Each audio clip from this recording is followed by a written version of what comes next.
Le 17 mai 2025, une date qui entre déjà dans l'histoire politique du Congo.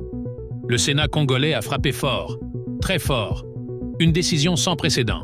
Joseph Kabila, ancien président de la République démocratique du Congo, est désormais formellement condamné par la Haute Chambre pour trahison, enrichissement illicite et atteinte grave à la souveraineté nationale.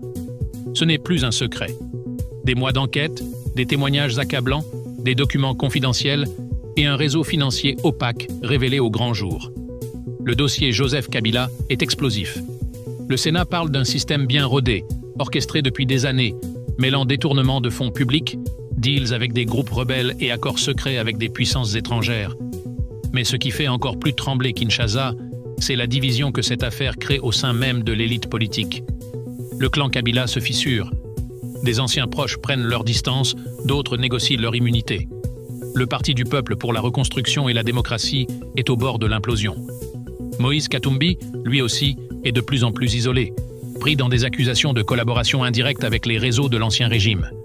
Et pendant que la crise secoue le pays, un message de fermeté est lancé à la nation. Un accord historique vient d'être signé entre la République démocratique du Congo et la Conférence épiscopale nationale du Congo, la CENCO.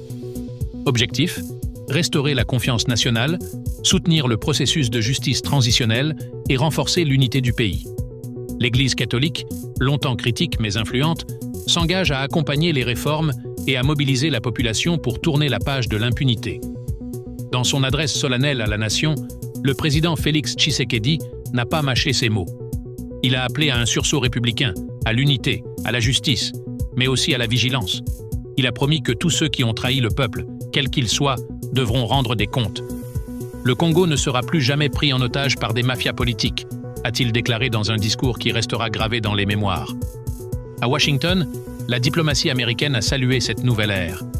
Pour la Maison-Blanche, l'accord entre la République démocratique du Congo et la CENCO est un signe fort que le pays est sur la voie de la transparence et de la stabilité. En coulisses, les États-Unis jouent un rôle stratégique. Ils soutiennent les enquêtes, protègent certains témoins clés et préparent une coopération sécuritaire accrue avec Kinshasa. La chute de Joseph Kabila, ce n'est pas seulement la fin d'un homme politique, c'est la fin d'un système. Le Congo veut écrire une nouvelle page. Une page douloureuse, mais nécessaire. Et cette fois, impossible de revenir en arrière. Dans les rues de Kinshasa, les réactions sont partagées. Certains célèbrent, d'autres redoutent des représailles ou des tensions.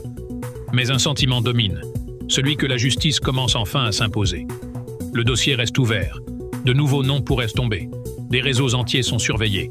Et la communauté internationale, longtemps